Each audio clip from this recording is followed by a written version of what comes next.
QB chasing.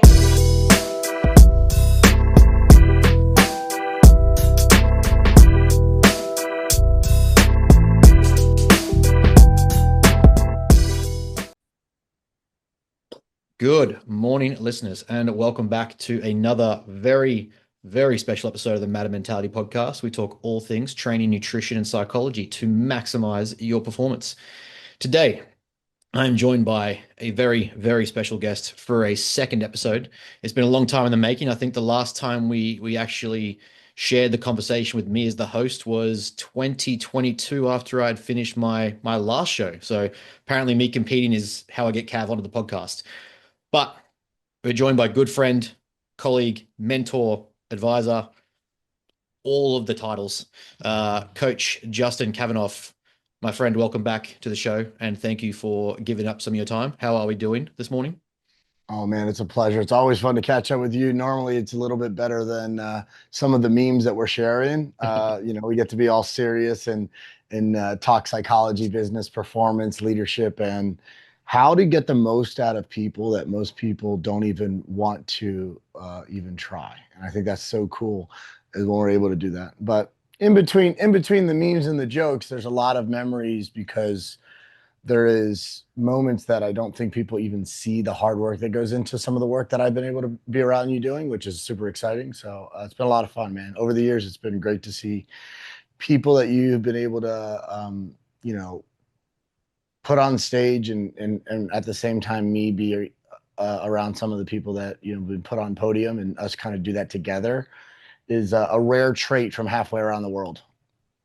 Yeah, it's the joys, and I think I've said this with every American we've had on now for, since you've put us into that room or invited us to that room. And there's just something to be said about social media now making connection at such a high level possible. Obviously, back many moons ago, before the realms of social media and the internet, being a high performer or being an elite coach or being an elite somebody, you were probably the only one in your neighborhood that could do that. But now, with the age of what we have available, it makes it connecting a lot easier, and you can kind of share philosophy and principles and thought processes and conversations with like-minded individuals that many moons ago would not have been possible.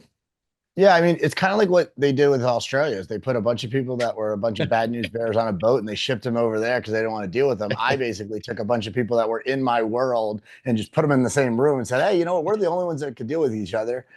We just happen to be very good at what we do. And then now I started to invite some of the bad news bears from all over the world with funny accents and traps into the group. So it's been fun.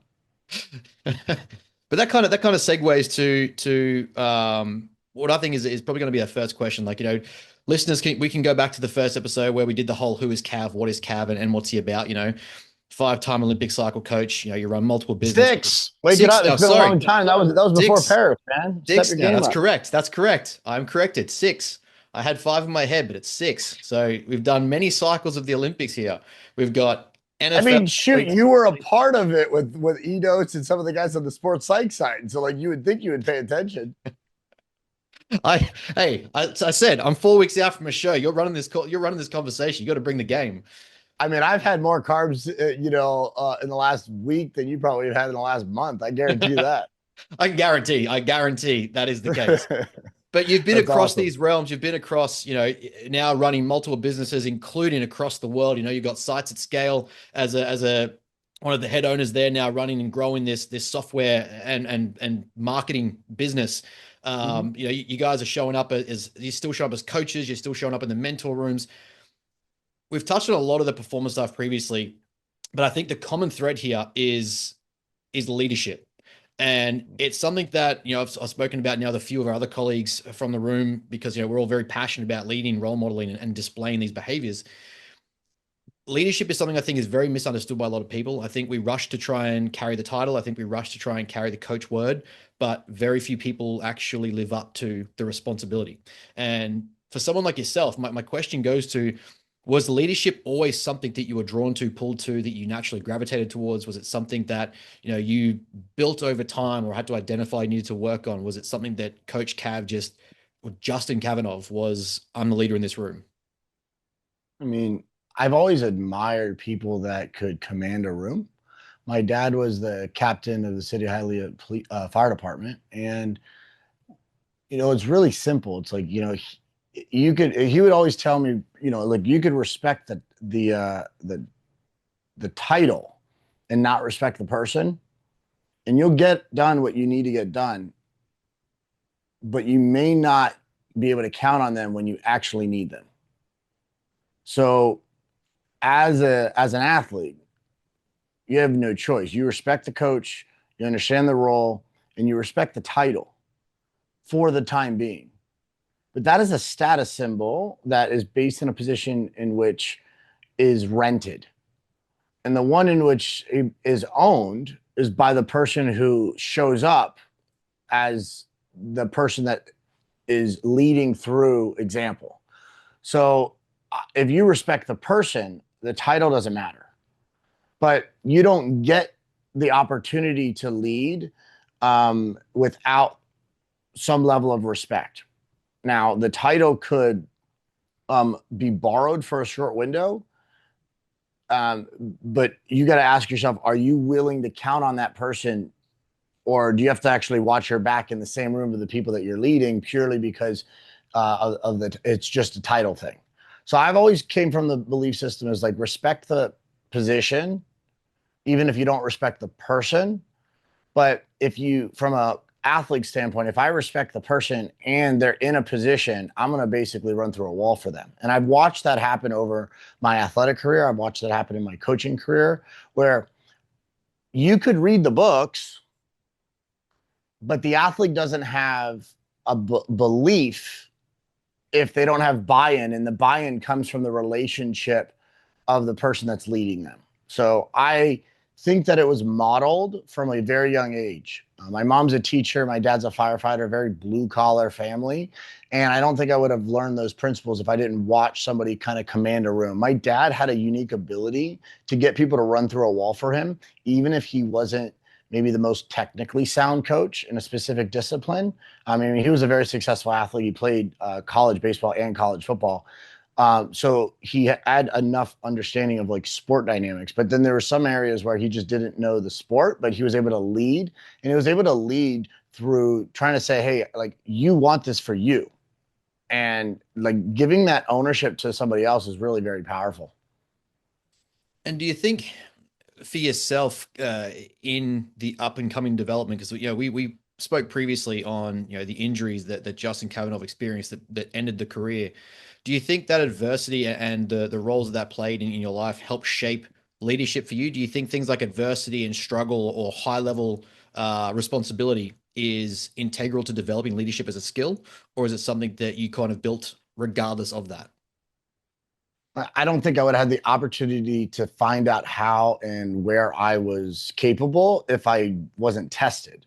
I think the benefit of me as a coach is I have failed more times in practice than most people ever get a chance to perform when the lights are on. Therefore, when I actually get the lights on me and the athlete's got his hand on the line, he's rolling into the cage or he's stepping into the opportunity, we're prepared because we've never reached the limit in which this anxiety or adrenaline is actually pushing us to.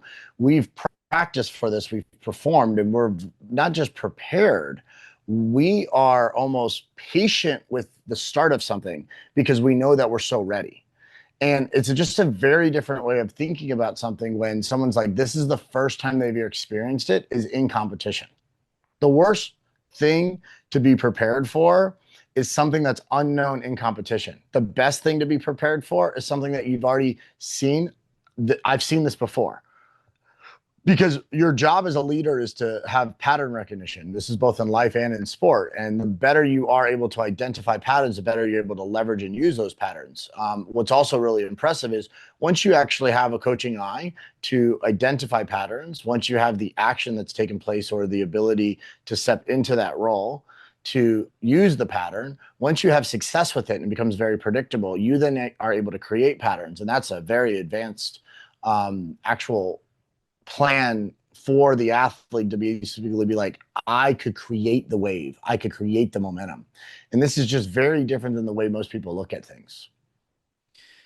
And you find in those situations, as someone like you had that experience come because you've come from the sporting background, you've come from, that upbringing where you're exposed to these high demand levels. Does that sense of calm, or at least that preparation that you have, pass on to as that leader to your athletes, to your clients, to your staff, where you're able to say, you're able to display, I guess, that leadership quality where it's not overwhelming, the chaos isn't getting to you, it's kind of like this is manageable. And I guess the downstream effect of that is that buying confidence from the team, from the player, that they're able to see that confidence as well. And actually, hey, if Cav is feeling good about this, I'm feeling good about this. Is that how you sort of see that passing on of confidence and experience in leadership? Absolutely. I think that if you look at it, telling the story of the analogy of my dad being a firefighter, the job of a stressful situation is to like channel everything so that it becomes effective. Because the minute you panic, you now have a secondary problem. So now you have a problem outside of the actual issue in front of you. And that is actually not just creating a bigger problem from the situation that's there, but you now have to watch something else happen that you weren't prepared for while you're dealing with this level of stress. And the body can't handle too many of those stressors at the same time. So you got to look at it and go, okay, there's a fire hydrant on the ground that's like literally cemented and bolted into the surface. There's a hose, and you have a building that's on fire. But in order to kind of control the fire, you have to control and direct the water to get to actually put it out. But imagine if I turned on the water in the fire hydrant and I let that water pressure shoot right through that hose and I wasn't holding onto the nozzle. It'd go all over the place. So now all of a sudden, you have the people that are the most respected and are there to actually put out the flames of the building. But you have a fire hose that's whipping around, potentially going to knock out an old lady, a kid, or one of their own men because somebody didn't decide to anchor it down. So the first anchor is like, where is the actual power coming from? And it's coming from actually the ground, the earth, the fire hydrant. You're releasing that force and stress and channeling it into a tube, which is, the hose. And then the job of a coach is to direct that actual pressure in the right area. It's controlling the chaos, driving that direction of that nozzle. And as long as you have it and you're in a good base, you can kind of release that and put the fire out pretty easily. It's difficult to put a fire out if you become the problem, which means you decided to turn the water on and you're not holding onto the hose. You have to have a level of an anchor, both at the root of the problem and in the direction of the solution. I think a really good question from this is because we can sit here and talk X and O's all day, and I'm sure there's listeners that would love that, but a large portion of our audience, actually, surprisingly, is a lot of Americans. There's a lot of upcoming coaches, whether it be physique, whether it be performance athletes, regardless. I am big on the philosophy, not being, big on the For those philosophy for those that are that only listening, I'm yeah, striking a pose right he's now. hitting a few shots. He's trying to challenge me. I think my back hurt just by trying to flex. That thoracic rotation. Go ahead. Where do we see, in terms of like, I don't want to say good versus bad coaching, but to a degree it needs to be addressed as such. We can all sit here and discuss the X's and O's of an athlete, right? We can also all talk about, what the perfect structure of the program is, or how many days a week they need to train, or how many macros they're supposed to have, and this, that, and the other. But how much of that is coaching, and how much is controlling the chaos for your client, for your athlete, teaching them to control the chaos and what's controllable? We both read many Stoic books. We love Stoicism in regards to athlete emotional regulation, teaching them to understand what's controllable versus what's outside their control. How much of that is coaching, especially in the world? Because I think a lot of people get misconstrued in the physique world where, coaching is here's your program, here's your macros. But for you, at the level you operate, we see the coaching realm is a lot more than that. And I think, and this is where I want to hear your answer to the question is, how much of coaching is those X's and O's, preset plans and programs, and how much of it is you leading, displaying, teaching control, teaching how to understand the chaos and handle it better, thrive under the pressure? Like, where do you stand there? Well, I think that if you're working with athletes that are continuously asking you questions around macros and lift and angles, then you've missed the point, because that's not the intention of your work. If you have athletes that are coming to you with the majority of their questions being technical or tactical, then what ends up happening is they are there, you haven't done and or fulfilled your role at the coaching level. And you want most of those thoughts, concerns, questions to be unanswered in the athlete's mind. And that's a very foreign philosophy to most coaches, is you're like, you want to have every answer for them. You want to always be the reason. Well, at some point you want to also be the sounding board for them to bounce ideas off. And at some level you want to actually be the sound, where you're the quality, like integrity and character is the quality of being sound and complete, is that I am sound in my being, and I could actually lead into the work that I'm doing through like actually giving them a sense of calm in the actual process. So if athletes are asking those questions to the majority of their windows to work with you, then you've missed the point as a coach. So I don't even get into a lot of those conversations, because yeah, they're part of the fundamentals. They're also part of the athlete's everyday being. If those are questions, then you haven't made it a habit. And if those are questions, then in the world of pressure testing it, they fall back to their habits. So what happens is they're falling back to what they're used to. And if they're not already prepared and used to those things, then what ends up happening is they'll fall back to a bad habit. Now, you mentioned like good versus bad coaching. I don't think that it is a very clear delineation between that's good coaching and that's bad coaching, because what's missing in most of those perspectives when you view it is context. Mm-hmm. So I had someone that had a really poor experience with me, and I was speaking to a professional, and an individual who I coach came up to me while that individual was talking to me, and I legitimately tore him a new one. I let it out. I basically I basically just put it right out there and said, you know, this is who you are right now, and this is not exactly how you want to show up from an integrity level. And I won't be associated if you keep doing that. And either get your shit together or get out. And the individual that was just having a conversation with me, who's a professional, was taken aback. They were just like, what did I just walk into? Now, if anybody knows me, I'm never going to miss a good coaching opportunity. So I definitely decided to kind of pop, pop. Now, there's a couple things that people could look at that objectively, and they could go, hey, you could have done that in a different time. You could have done that at a different place. That person that was talking to me they weren't being invited to be coached by me. They weren't asking to be coached by me. They didn't ask to learn that lesson. I have an obligation, though, to that individual who's a higher priority than the person I was talking to ethically align what I committed to him with the actions and how I show up. And I truly believe this is everything I see, I've either coached or I've allowed to happen. I don't know which one's worth, is ignorance or negligence. So either I would have been negligent to let him slide, mm-hmm. and be like, you think I don't know what you're doing, but yet I just watched it. And I needed to make sure that I drew a line in the sand, and you determine where you want to move next, because I ain't going to interact with you if you keep doing that right now, because you're immediately borrowing my reputation and my association, which is not something that I'm okay with. Now, it's unfortunate that that other person was involved, but if that other person wasn't there, it wouldn't have been as impactful. Yeah.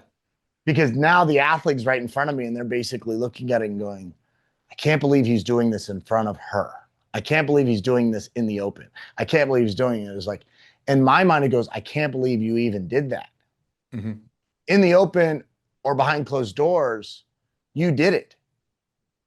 And now we have a problem. So whereas his brain goes, don't address me now.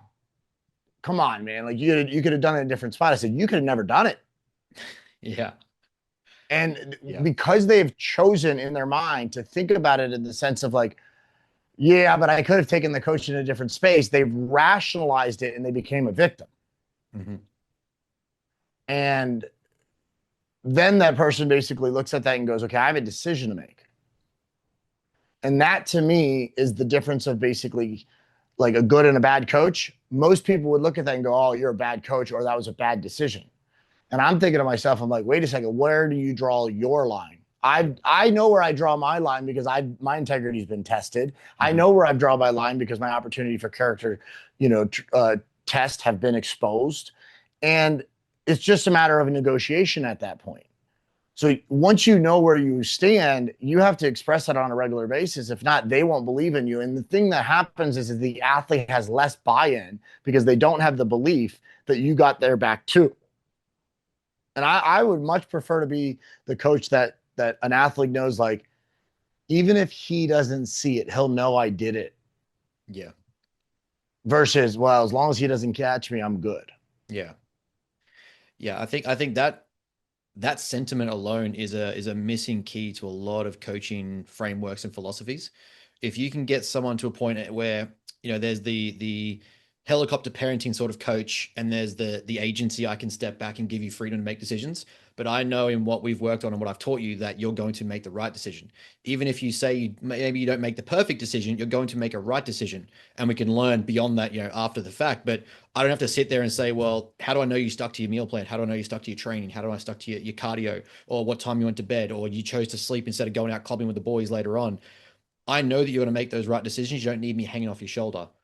When you get to that point as a coach, I feel like that's where leadership really plays its role. Like, you've led someone through your actions, through your standards, through your execution, your accountability, that this is what's acceptable. And that's where, coaching has such a philosophical and life impact beyond what happens on the field, but beyond what happens on the court or, in the ring.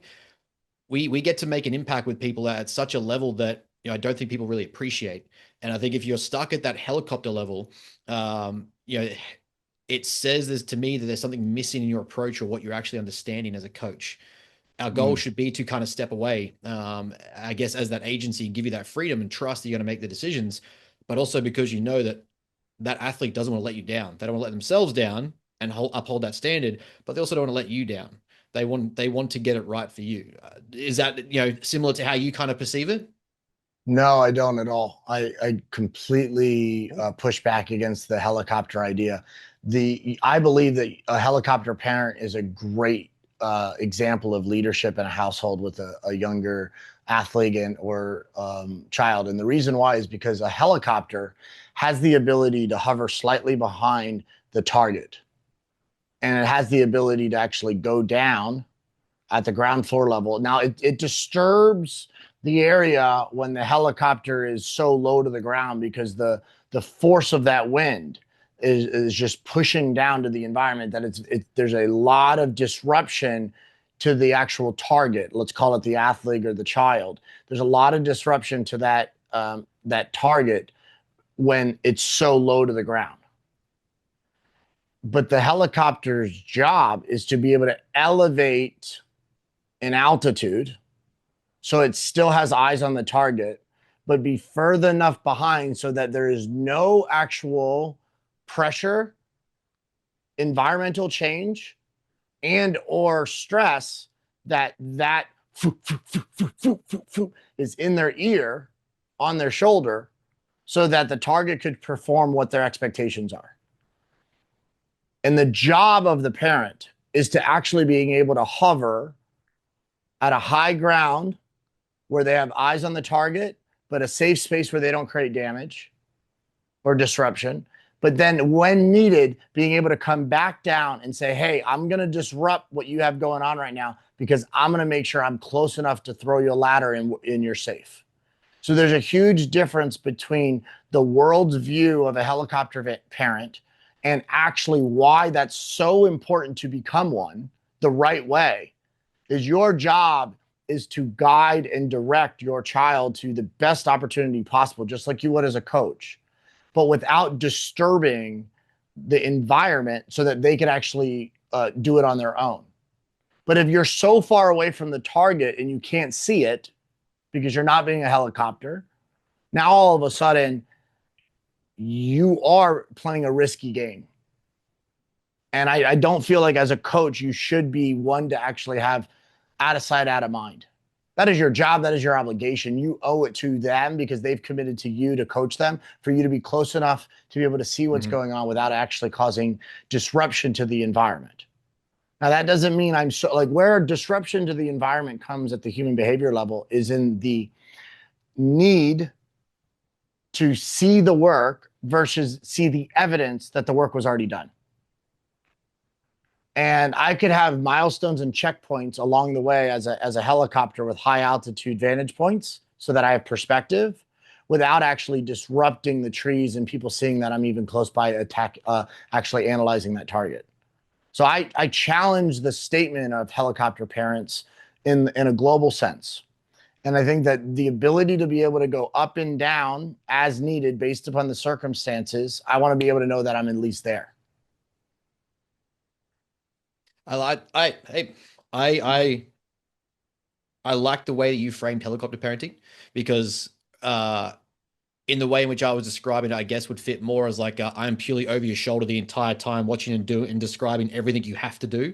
But in the way that you articulate helicopter parenting, the role of what an actual helicopter is, that's far more fitting to coaching and leadership and responsibility than I guess the articulation, the way that I was perceiving the helicopter parent approach, which is purely I'm right here and I'm going to tell you everything you have to do and when to do it, versus the way you're articulating freedom and giving you range and then intervening where you need to, lesson opportunities, education opportunities versus coming down hard. That helicopter has the room to do that. So I completely align with how the interesting thing is, as a coach, you should have range. You should have the ability. Yeah. You should have the ability to be able to get really close. And yeah, you are disturbing the environment with the athlete and the target and the child. But at the same time, the reason why you're that close to the environment is because I need to make sure that you don't even have any level of risk, because the timing of this situation is too important for me to be so far away that I trust you with the process. And there's a time and a place for everything. If I would also put myself in jeopardy that if I was coming down where instead of there being a bunch of brush, but there was like high trees and I was dropping down as a helicopter in an environment where I don't belong. Yeah. The athlete has to be prepared for environments where the coach cannot venture.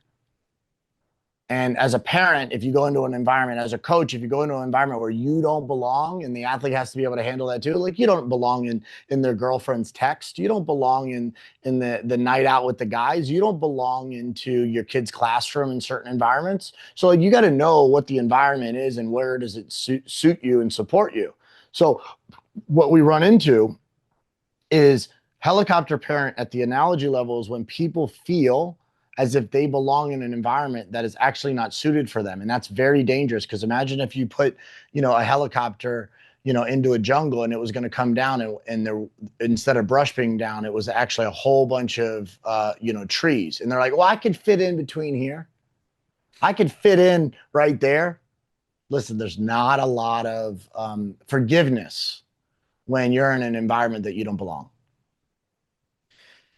And how do you think that misunderstanding of leadership, that misunderstanding of coaching impacts the player both in their sport and outside life? We obviously have a very, what's the word? Volatile relationship at times, I guess, where like we can make, I've used certain words. What, just me and you? What's that? Yeah, it's me and you. We have just me and you. We have a volatile relationship. Where was I for that? I must have missed it. When did this happen? But there is something to be said where the coach, we run the risk of overstepping that boundary, run the risk of being in those rooms we're not supposed to be in. And it's obviously there's impact to us as the coach where we look like the fool or we've overstepped our bounds. But if we're not giving the athlete the room to have those rooms, to have that space, we're not giving the client the chance to have those without us feeling like we have to be there. Are we handicapping the athlete? Are we reduce like your a lot of what you talk about, when we talked about a 3x3, your mission is potential, but action on potential, right? Are we enabling potential in our athletes if we're handicapping them like that, thinking we have to be in every room?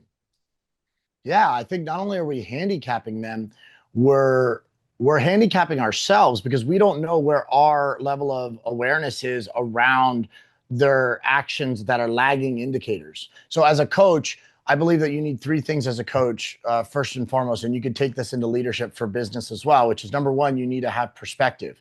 Your job is to develop a coaching eye that you're able to see things through the lens at different angles. I get to see the ground, basically like the field of play from this angle here and hold this position. This is what my job is. I could actually play this game this way.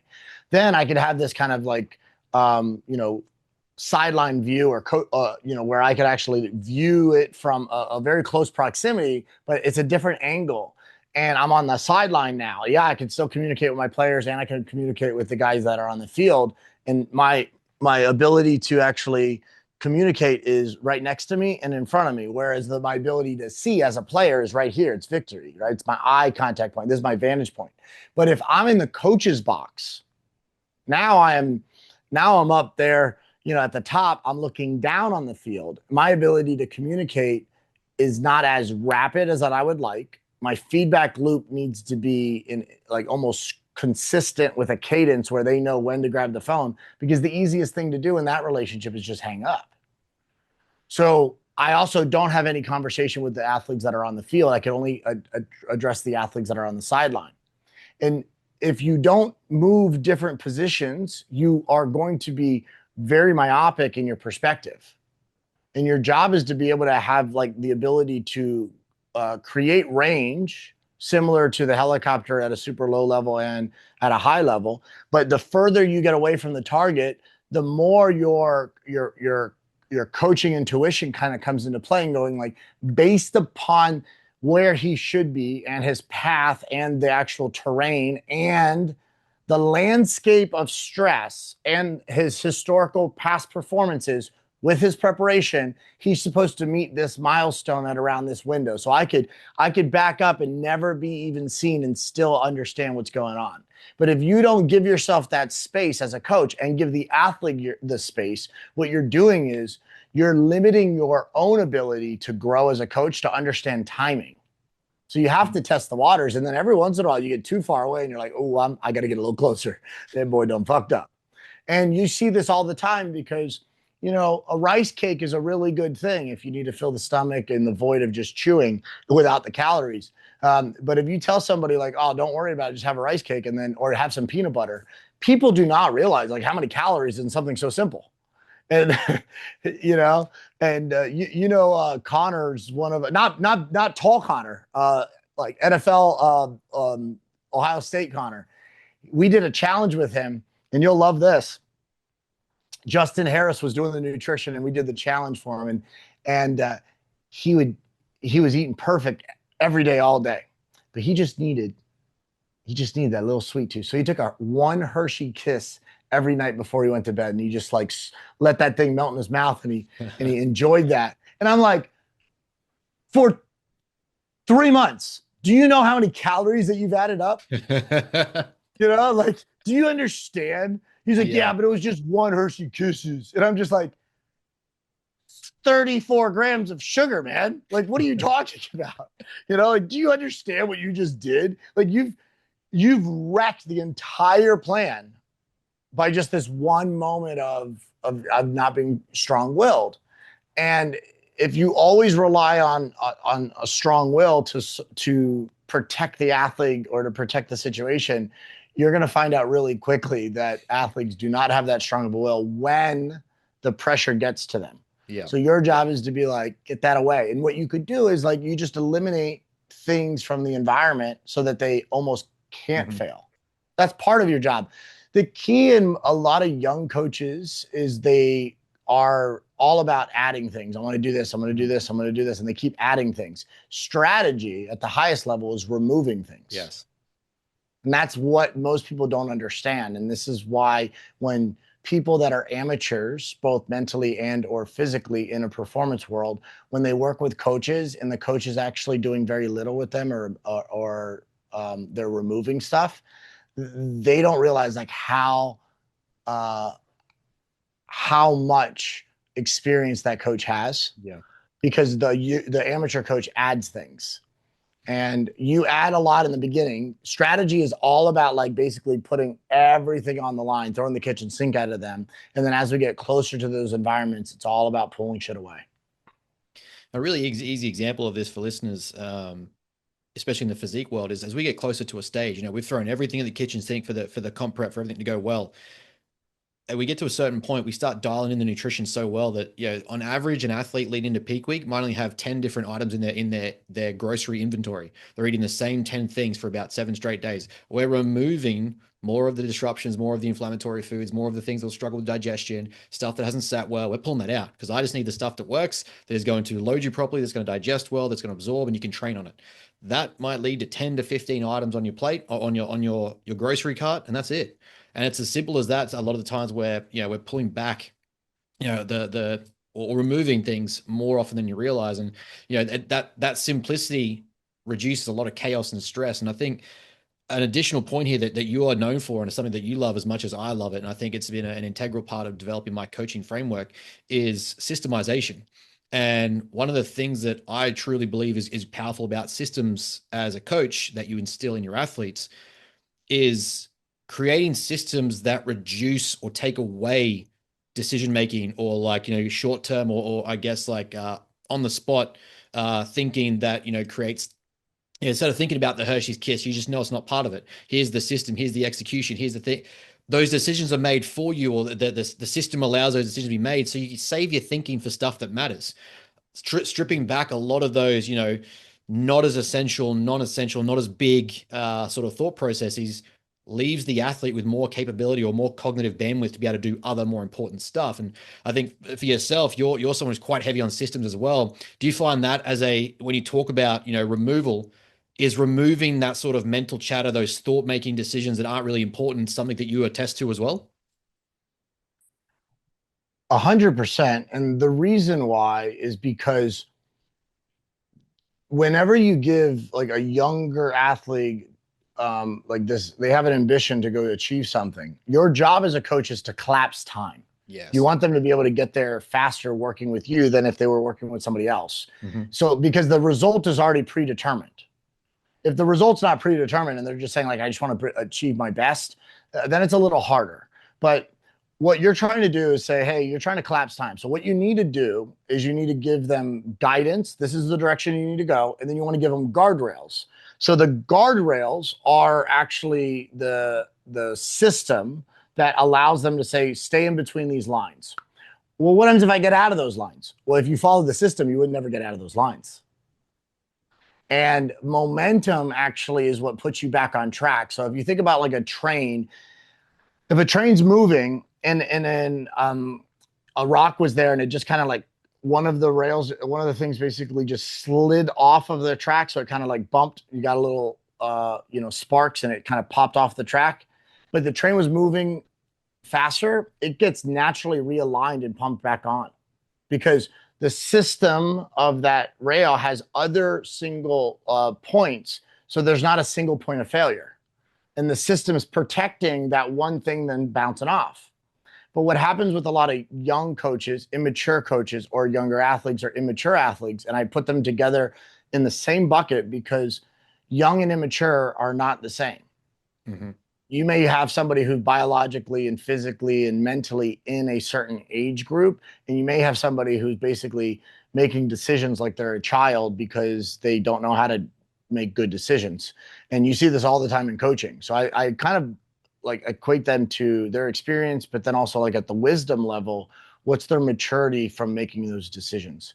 And if a train was basically moving, you could pop it right back on.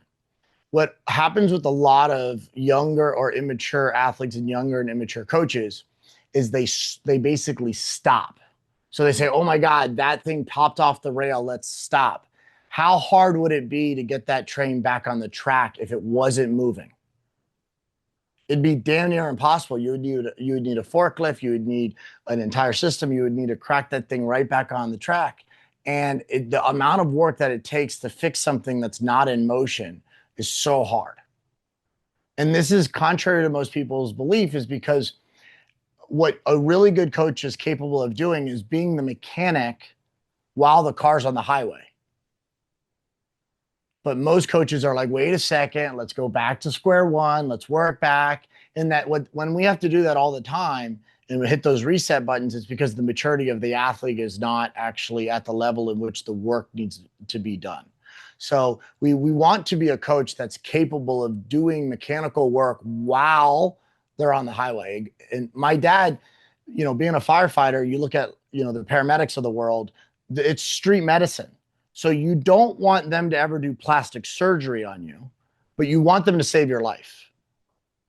So for instance, if like something's happening and you're bleeding through your face and you needed to do something, it's like, I don't want him to be doing no surgery on me. I probably need it, but I don't want him to do no surgery on me because it's not going to end up looking good. I'm going to have a big ass scar. That's why you see these people come back from, war or something happened in a car crash and it was like fatal potential situation, but they were saved. They have huge scars. And it's because at that point, the medical professional chose to do what was necessary to keep you alive. But the plastic surgeon is giving you this beautiful experience and making sure that you have no scars and you look the part. Your job is to know, like, is this life or death? Or is this like, hey, we could go set a schedule, do this at another time and make it look pretty so there's less scarring long term. But if I have to save your life right now and that one individual is in an environment where the person is able to see him and I have to coach him in that moment to prove a point, but to create a clear line of distinction between what was in alignment or out of alignment with our integrity, I'm going to do it, which means there's going to be a huge scar there, but I'm okay with that outcome. But that scars because it was a moment in my career, particularly in our relationship with that athlete, that it would have been life or death in the sense of how he would have treated things moving forward if I would have acted like that was okay. So I do believe that you have to choose, is the situation going to be a street medicine environment or is this going to be like a med clinic that's going to make you look pretty? Basically just knowing when to apply the scalpel versus more of a broader tool, I guess. Yeah, I mean, you can use a machete to get the job done if you need to. If I have to, like, if it's life or death and you need to cut your arm off because you're going to get ran over, like, it's a hackathon.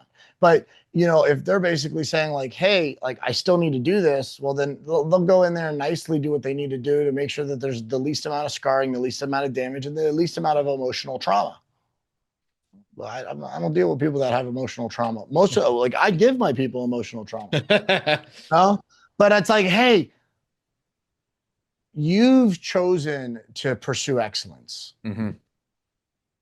And as long as you show up tomorrow, well, then we have an opportunity to actually, go and compete for something that is memorable. I think this is a really good time because you touched on previously the lessons of sport into life and where you are now in your career, I want to say you stepped away, but you're definitely expanding and extrapolating out those lessons, those philosophies from leadership, from coaching, from your athletic background and having worked with so many athletes that it's now entering into the business world. You're taking more business roles, speaking roles. I've seen that evolution. Whilst it's been there the whole time, I think you're also now focusing as well on that and you're getting the chance to spread that message and share what I guess a lot of us tend to believe that is missed by a lot of people, and that is sport isn't just meatheads, dum-dums, and people throwing injuries at each other, but there's actually life lessons, there's philosophy, there's development, growth, and I guess personal experience that comes with it. Do you find in the business realm now that you operate in, are you taking those same, scalpel or machete decisions? You're taking the same systemization, you're taking those same leadership beliefs and approaches and applying it to your, 100-person staff that is working for sites at scale, or you're applying it for, when you go and consult for a company, are you applying those same, I guess, lessons, philosophies, leaderships that sport developed or helped you understand, and it still applies in that domain? I've always been doing that. So that's never changed. The reason why I'm louder with it is because I'm in a place right now in my coaching career where I get to choose who I work with. Yeah. And so the difference is the athletes that are coming to me are going through an interview process. There's this idea around, like, I work with a lot of people at the pro and Olympic level today that they have no other choice other than their career potentially is over, or they want to throw on a gold jacket one day and they know that they need to have somebody by their side that's going to keep them playing longer than what their body would allow. And I'm not chasing. Mm-hmm. And, people look at like, oh, like, hey, you got to chase greatness. Greatness chases me. And when I look at that, and I know that people are like, oh, well, that's not really humble of you. I said, well, it's pretty easy to get to the top. It's hard to stay there. And when I'm there, like, I like it up here. I actually like the fact that it's lonely. I don't need it to be crowded. I don't like Disney and lines. So if you're not willing to put the work in and climb up the mountain, then good luck. But my message is actually to push away all the people that don't want it bad enough to actually find me. So I've actually created a natural filtering mechanism by being less loud. But as of yesterday, during the off season, I've had guys lose over $2 million based upon collectively contracts from being released or cut or traded. And I've had a group of people, the same group that have lost that amount of money in their older contracts, make $300 million of contract value with collective group of all of our guys in new contracts. So there was ups and downs and roller coasters in a 24 to 48 hour period just, today, because it's the off season and the clock hit where they're able to make those moves. And it's very emotional. But what people don't understand about the work that I do at the athlete level or in the entrepreneur level is the mindset's the same. The rules are different, but my job as a coach is the same. So all I do right now in my leadership role as the CEO of a company, or my advisory role when I'm doing consultant, or my head coach role as working with athletes, is I'm coaching all day. Mm-hmm. And I have very clear buckets of how I coach. Now, our employees in the company don't necessarily have the ability to be coached the same way I would coach Landon, right? The same way I would coach Curtis, the same way I would coach Chase, the same way I would coach Joey, the same way I would coach, Jason. Like they just wouldn't be the case, right? Like I can't even joke with them at the same level that I could be hard on them, because they just don't have their pendulum doesn't swing that wide. Mm-hmm. And in business, like there's more lines that you kind of have to respect. Whereas in sport, the athlete is choosing to work with you. See, like in sport, I think one of the biggest differences is the biggest difference in sport and business is you choose your integrity line. In business, you could screw somebody over, and people think it's a good deal. And whereas in sport, the line is very clear and it's transparent. But in business, one of the differences is the ability for that individual to show up is contingent on the environment, and the coach's role in business is almost kind of based upon the feelings of that individual and the dynamic. Whereas the coach's role in sport is known as that you're always here and I'm here, even if I am the moneymaker.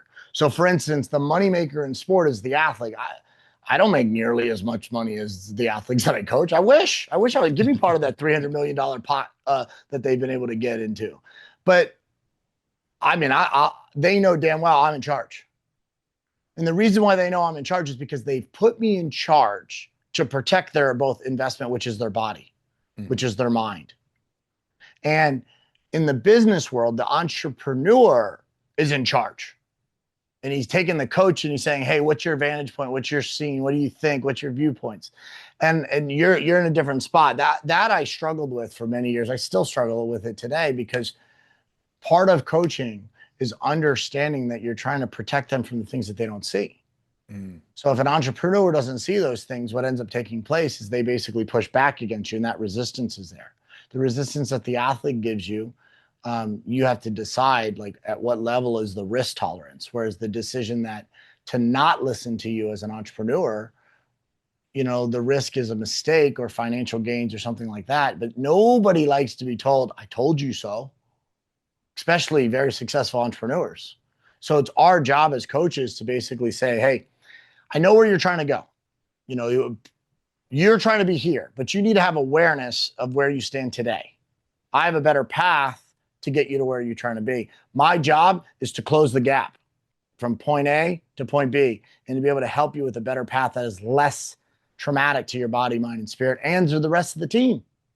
Yet you are choosing to go down this other path, but they have the right to do that. But if an athlete chooses to go down that other path, which he has the right to do, you have the choice to opt out as a coach.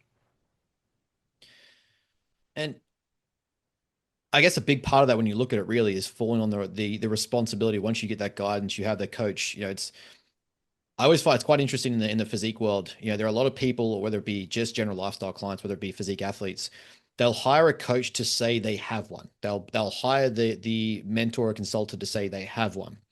Mm-hmm. But there is a big difference between having a coach and being coachable and executing, taking action and moving forward. And correct. a large part of that, to me, I think, is understanding the responsibility, removing ego, and the ownership involved in chasing greatness. It's like, and everyone and anyone wants to talk about how they want to be the next Chris Bumstead. They want to be the next Alex Hormozi. They want to be the next this guy. They want to be the next, Usain Bolt. But how many people, once they hire that coach, I don't want to be any of those people. And not in a bad way, but knowing some of them on a personal level, I don't align with. That is their journey, and at the expense of what? Shallowness, at the expense of family, friends, at the expense of do I wish I have taken a different path in my life, in my career? Yeah, I would have loved to have not gotten hurt. And I think my body would have done a little bit better and last a little longer. But it's still, at the end of the day, the cards that I not just was dealt, but it was the cards and the strategy in which I played. Do I want to have that result that other person has? Or do I wish I would have done things differently? Probably, but not at the expense of the relationships of the people that I've met. If I wouldn't have been in the position that I was in, I would have never met you. And I think that our relationship is a prime example of risk. Number one, it's actually looking at risk. And then the other part of it is also, if I wasn't willing to take a chance, the risk is on both ends. So when you look at Brooklyn and the reaching out, you don't know if I could have been a scam. You mentioned this, a while ago, which is the risk that you took could have been it would have been a scam. And there was a bunch of people close to you that said, hey, maybe don't do it. What's going to happen? This is what the case is going to be. And, if you could have been ended up into 100 of other rooms. But you ended up into ours, and you fit in with a bunch of the other people that I probably don't want to describe on a medical level. But that's a risk that you took. And I took the risk because, at the end of the day, every time you add something to the environment, it changes the environment. And when we added you to the environment, it changed the environment. It wasn't the same ever again. That's how you know that you're valuable. Now, the key is was it something that was an addition that we liked, or was it a change that we didn't? Now, the cool part about it, the cool part about it is history has proven itself already, because everybody has significantly gotten better because of the addition of you being in that environment. Whereas there's other people that you see, there's other people that have brought a lot to the table, but interacting with them is drama. Interacting with them is not necessarily the high performance in which we want to model. And that comes down to okay, does that person fit? It's not so much that they fit the environment from a puzzle piece, is that when they come into the equation, do they add value? Does it actually not fit in a good way? And does it change the direction of the work and the team and the environment to where you're trying to go? That's what I clearly could look back on time and say, you did that, right? And Brooklyn did that purely by the addition. When you're not in the room, there's an absolute substantial difference. And I think, don't you want to know that you're valuable? Don't you want to know that your contribution to this environment aligns with the energy of the group? And I think that you look at Austin, who is leveraging your knowledge and capabilities, because he's smart enough to know, I know my lane, and I have somebody who I know, he knows what you are doing. He knows the X's and O's of what you deliver to a high performing professional athlete, except why wouldn't he remove the stress? when he's got to actually have better oversight on more important things that he's good at and give it to the guy that he thinks is the best in the world at it. Like, that's a huge advantage. CJ is a damn near professor, and he's got an academic education around some of the stuff that you teach. But why is he always leaning on you for certain areas? It's because, like, why not give the guy who's the best in the world at something and bring him into our world with our pro athletes? So your addition to our ecosystem is because you have a lane that is considered something that everybody dabbles into, but yet you've gone so deep that you've carved out your own area of expertise that you being in the room, even if they were on point, the amount of energy that they would actually have to do something that you could do when you're probably not even like 100%. Yeah. Is exactly why your value to the room is so impactful. And that, to me, is what makes it special with a coach choosing lanes and picking things and then adding to the equation. So that's kind of the way I look at it. Now, with that, because what you touched on there, I think is something that a lot of coaches do miss, and you touched on this in how things serve you right now, is you're selective in who works with you. And it's something that you brought into the mastermind, and we've done analysis on this and gone back and forward. And it's your hard clients versus elf clients, right? Yeah. How important is it? And, like, we're talking early in the career to get to that position where you are able to select who you work with. Should you be selecting early on and be more resistant, more restrictive, I guess, in who comes into your ecosystem? Or is it, take everyone and kind of see where you fit and then start to remove? How do you look at that when you're teaching that younger coach to get, we talked about shorten the distance, right? How are you approaching that with a younger coach that, hey, half of your roster or 10% of your roster, 20% of your roster are these hard clients? They're not serving you. You're not getting much out of them. How do you teach that in a way where it's like, is that something that they should be doing early on? Is that something they should develop over time? How do you go about that? If you took all of your clients and put them on a roster and they were on a continuum and they're on like a bell curve, so it all just did this, and then you have kind of like it based out, you're going to see that the back of the bell curve are your half clients. They're hard, annoying, lame, and frustrating. And on the top of the bell curve, you have your elf clients, which are easy, lucrative, and fun. And you have to clearly decide what type of language attracts half clients and what type of language attracts elf clients. Because when you are curating your message to everybody, you're attracting people that want what you have, but are not willing to put in the work to get to where you could take them. And you got to ask yourself clearly, like, what makes somebody hard to deal with? What makes somebody annoying when we have to interact with them? What makes somebody lame where, Ben, like, I want to do a contest, but I see something coming up in May. I may do it or may not. Can we just kind of get started like if I was, and then if I feel good about it, we'll move forward? Like, that's not really that exciting. Do you know what I mean? And that's a lame client. And then frustrating. What are the behaviors that make somebody frustrated? Lack of communication, lack of ownership, not taking action for things. These are the things that make somebody frustrating. And you list all of that stuff out. And you go like, how do you show up when you have somebody that acts like that? Do you show up actually in the version of your best self? Are you the best coach in the world when that person is, in front of you to coach? You can't be your best when you're showing up with half clients. You can't. And I learned this concept from Joe Polish because he's like, you have an awesome problem right now. And I'm like, it doesn't seem like it. It sucks. And it's funny when you have people that have been there before you telling you that you have really good problems. And the problem that you have is you have basically a success problem. And he called it the success trap, is that I had such success that I was finding myself into more traps because the opportunities started to open up. And I do think that when you're first getting started, you should work with people, a lot of people, and take anybody on so that you know what you like or you don't like, because you never know that you think that your hypothesis was right, but you got to test the market. So Joe's defined what is a half client. And he asked me this very simple question. He goes, are you able to show up 100% of you when you work with a half client?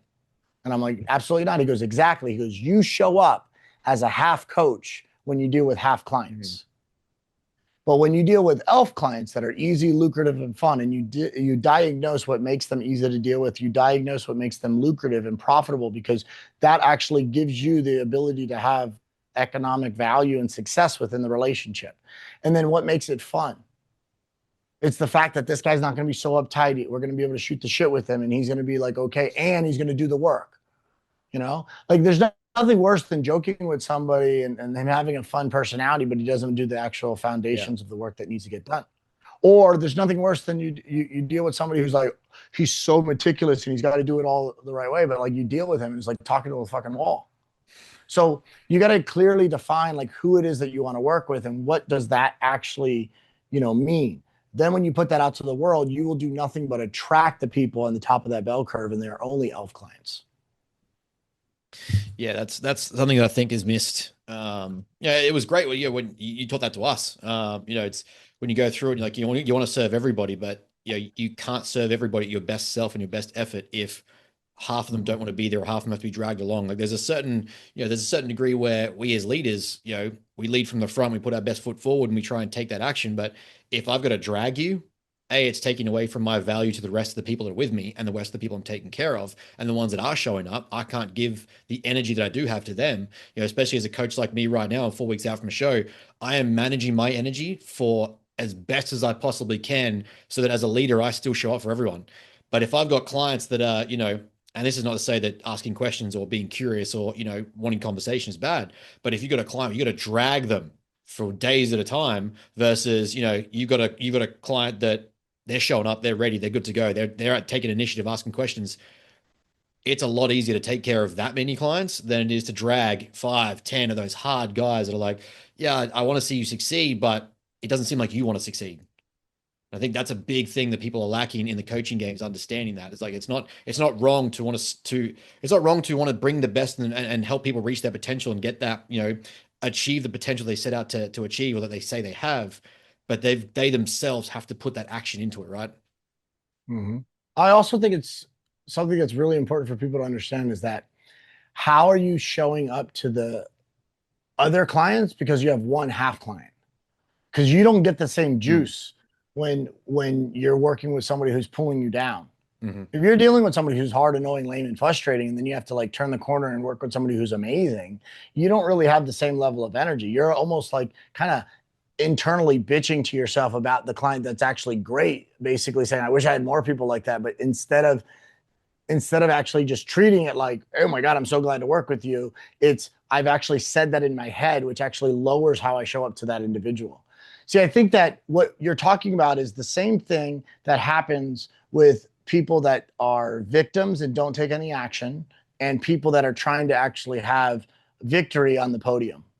Because the gap between participating and podium is actually quite large, even though it's only a 1% difference. And what actually is in the mindset of the beginner is in the same mindset of the expert. Exact same mindset. And this is what most people feel is foreign to them. They can't comprehend it. And it's an AOA framework, which is the victim mentality and the victor that's right on the cuff of it. These are the things that they have to actually make decisions on. And the first one is they need to have a high degree of awareness. You have to have an understanding of self-awareness. I got to know who I am, I got to know where I am, and I got to know where I want to go. So my job as a coach is to close the gap and collapse time. Make sure no stones left unturned. So here's where they are today. This is where they want to be. And my job as a coach is to collapse time. So I do that by shortening the time horizon, and I do that by actually closing the gap of action that they need to take. So the first part is awareness. This is where you are now. Assessment. This is where you want to go. If you have somebody who's telling you like, no, I would rather do it this way, or you have somebody saying, like, I'm not like that. Well, like the entire judging panel said that you weren't good enough. That's why you didn't podium. And if you have to fight awareness, then that's the first stage that you have to actually address, because that becomes a victim mentality. The second thing is ownership. If you're not fighting awareness, you're now making sure that are they taking ownership or are they passing the buck to someone else? Ownership at the athletic level and the entrepreneur level is by not being a victim. Mm-hmm. No one's coming to save you. They're not going to fight in the, fair. They're not going to do it with you. They're going to basically guide you. Guardrails and guidance, but they're not going to actually do the work. You got to put the work in. And the last thing, which is one of the most important things, is you learn through action. Remember, we talked about people that like they can read all the books, but they don't have the belief. And if they don't have the belief, they don't have the buy-in. They don't have the buy-in because there's no proof, and there's no proof because you didn't take a step. You have to take action. So it's awareness, ownership, and then action. That takes you from a victim mentality to a victor. And if you want to actually go from a participation to podium, you got to make sure that you have super clear awareness. You got to make sure that you own it 100%, nobody else. You're not a victim. And you got to make sure that you take action with your work, because learning comes after the reflection of doing, not from the work before. It's something that I've been hammering a lot recently, and that is that action must precede mood, emotions, and feelings.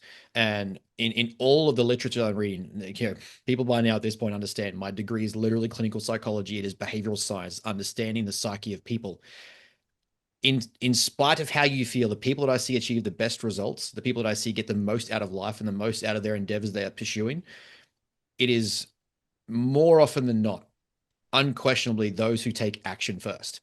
It's the people that I see reading all the books, and they you know, they'll read every study and they'll read the best way to lengthen the lat to maximize tension and get the most out of it, but they themselves do like one training session a week. If they're reading all of the self-development books, they're reading all the, you know, all of the lifestyle books, they're reading all of the you know, every type of philosophical book that comes out, from Socrates down to Plato down to Marcus Aurelius, but they've done nothing with it. They just have this wealth of knowledge intellectually. I call them pseudo-intellectuals or pseudo-philosophers. And I rarely see those people actually achieve anything with that much information. I would deduct some of that information and say, spend more of that time acting on it and put it into the world, trial it, pressure test it, and see if it holds up in your framework. And then you can determine if it's a part of your philosophy. But to read it only and take it in to do nothing with it is a waste, A, of time, and B, a waste of your abilities. It's a waste of why you're here, to sit and read and give nothing back. I don't have the motivation to do that, Ben. That's the reason why. Well, the thing is motivation actually happens after action. Not because you're not going to create action because you're motivated. You are motivated to go to the gym because you have already moved and you've seen results from it. And people are looking at trying to develop confidence, and what they need is the courage to act first. That's what they need. So, man, this has been great. My last challenge to everybody is to, if you're looking at leadership and from that scope that we talked about, you got to decide what bucket you want to be in. So when you talk about some of the messages that I give our employees, is people don't have a level of awareness of where they stand. And I'm going to just tell you, like, here's the easiest way to tell where someone stands. Your job as a leader is to be somebody who's kind of constantly repeating a clear and concise message. So you'll hear that, you'll speak in sound bites, you get really, really clear with what that looks like. You're in one of three buckets. Either you're somebody that I must manage, you're somebody that I can lead, or you get somebody that I have the honor to coach. And these are three different buckets that people are in. So if I say something, you know, the first time, second time, and third time, and then you do it, man, what an honor is to coach you. Like, you're taking action, you're moving forward. Now we actually have a data point to go back, reflect on, and then basically help you get better. That actually makes me motivated to coach you because I've seen action. See that? Like, now you're starting to understand, like, I am more motivated now because I'm seeing something take place. Or you know, I get to lead you, which I'm super excited about, because like the fourth time I said it, the fifth time I said it, and the sixth time I said it, you're starting to actually understand, like, all right, this is a leadership game where now I have to lead you through it. Or it's like 7, 8, and 9, where I have to repeat myself so much to where you don't get it and I have to manage you. And in the States, when you drive a car, if you're 9, you're fine, but if you're over 10, you're mine. That's basically the way it is for a cop. A cop looks and goes, if you're 9, you're fine. If you're over 9, you're mine. And the reason why is because if I have to repeat something 10 times and you still don't get it, you have a comprehension problem or you have a desire problem. And those are two things that I'm not dealing with when I actually have other people that really, really care to get better. We're going to wrap it up here with a couple of rapid fire questions because I want to get some. Let's see if we can keep these into sound bites for Cav, which between the pair of us is never easy. But I want some takeaways. I think people from this will wrap up and appreciate that, combines kind of everything we've spoken about. Number one, what trait separates elite performers the most? And that could be in business, athletics, entrepreneurship, doesn't matter. What do you see as the number one traits that elite performers have that separates them? Delusion. I did see you share this recently. Yeah, the delusion, the ability to be insanely delusional about what you want to accomplish and what you believe that you're capable of, and a high degree of awareness that you, and honesty with yourself, that you are not there yet, which means that you put the work in to get there and close that gap. I like it. Number two, what trait destroys potential the fastest? You've got someone with the highest potential, the highest talent ceiling. They've got the package, and they're ruining their career. What is the trait that is doing that the fastest? A victim mentality. If you are a victim, you're waiting for a life raft. And the world is not fair. The world is not nice. They're not throwing you a life raft. They're going to throw you a series of bricks that you're going to catch and sink to the bottom. So stop waiting for a floaty and start moving. What advice would you give to the upcoming coaches, especially those who are moving out of the athlete world? Like, let's say it's athletes who, similar to you and me, perhaps their careers ended short, and they've got a few lessons and experiences, but what advice would you give to them coming into the game of coaching? How would you help them transition? What would you say to them to change? The power of practice is the thing that's going to take it to another level. You've not achieved the goal that you wanted to achieve in your world of sport for some sort of issue, a lack of something. Whatever that is, find it. Don't repeat that pattern in another discipline. Just because you have a fast track, because you've gone deep in the world of athletics, you are going to repeat your pattern in another discipline. So don't repeat the pattern. You already know what it is in one area at a high performance level. If you're trying to achieve other high performance, then it's your obligation to identify that pattern and not make it happen again. And we've kind of covered a lot of this today, but what to you makes a great leader today in today's society of any culture that you're in, whether it be sport, business, academics, it doesn't matter.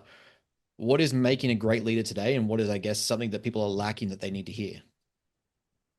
Communication, the ability to communicate clearly and concise. And your job is not what you say, but it's what is understood, which means, did it land? Not necessarily what did you say. And accountability. Are you saying something, but you're not actually doing it? Are you saying something? Are you not holding other people accountable?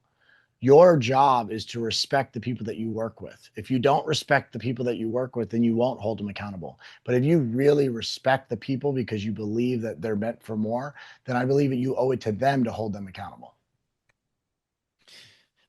And last one, because this has been the through line of Cav for a long time now, and this has been something that you have talked about repeatedly. What does winning actually mean to you in life?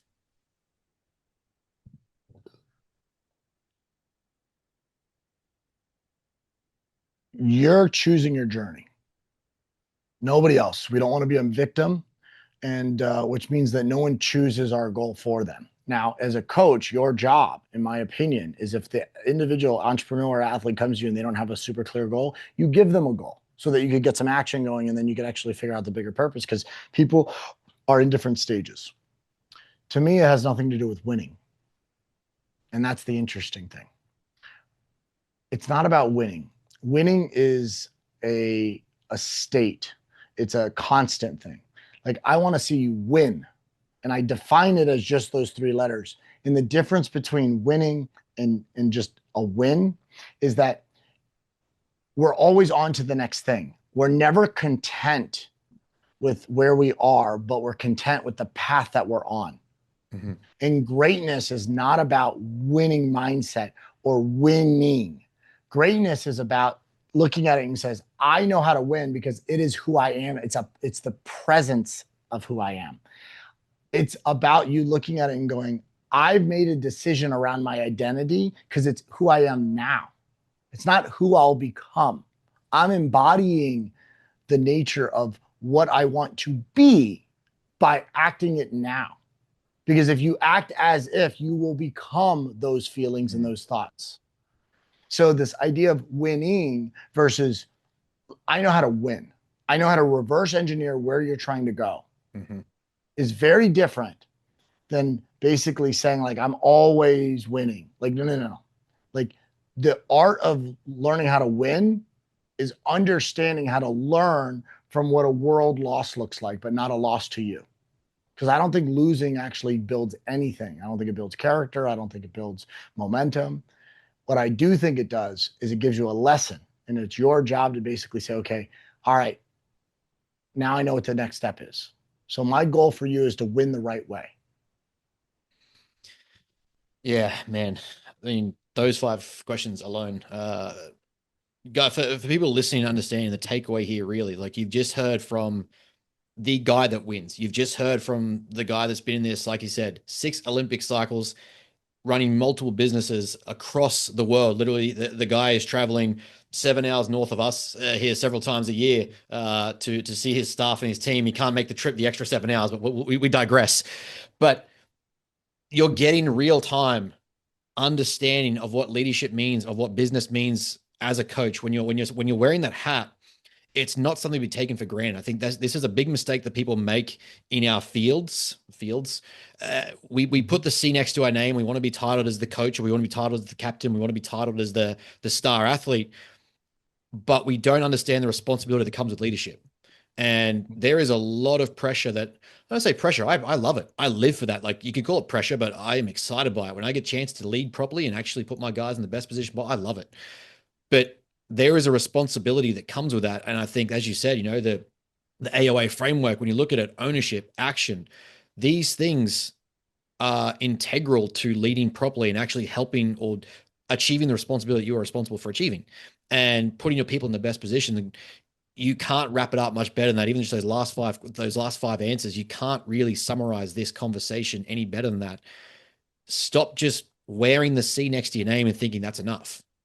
We have a responsibility to our team, to our staff, to our athletes, to our business, that we lead and we do the job properly. And that doesn't always mean that your best interests are put first. It doesn't mean that what you want is put first. It means that you are responsible. You're taking leadership. You're taking accountability and action. And it's just something that I think a lot of people miss, and why I think this conversation is so important. It's not just wearing the C and all of a sudden you're a big deal. That's a title. But do you actually own that title, and have you earned that title? Absolutely. And I would leave every one of your listeners with this one thought. The mistake that I see athletes make is that they follow people that are not where, or have never been to where they're trying to go. And I have not cracked that code yet. It's actually one of the things that I've struggled with as a high performer is I've never fully understood why somebody wants to achieve something and they listen and learn from people that have never done it. I don't get it. And I've been very much a seeker of knowledge. My intellectual curiosity bell goes off on a regular basis. And it normally is aligned with, like, well, why is that person having success? How do I get to, understand that? How can I reverse engineer that? With everybody I work with, there's gaps in their life. And your job as a coach is to close the gap. But how are you supposed to close a gap that you've never closed yourself, or you've never even identified? You talk about the first trait as a coach is perspective. You got to develop a coaching eye. And if you can't even see what the problem is because you've never been there, how are you guiding others?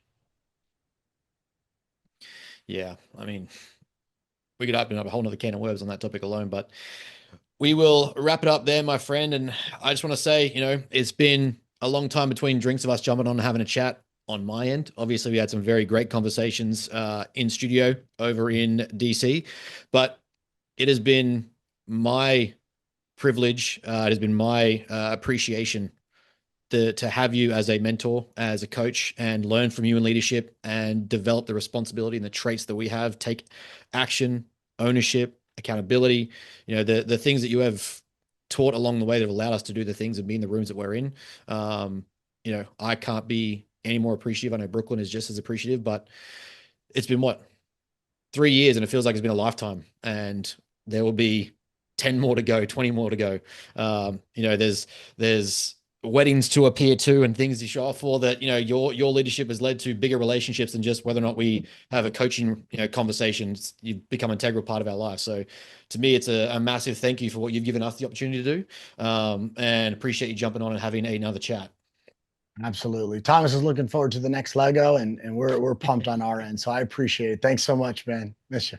Thanks, Gav.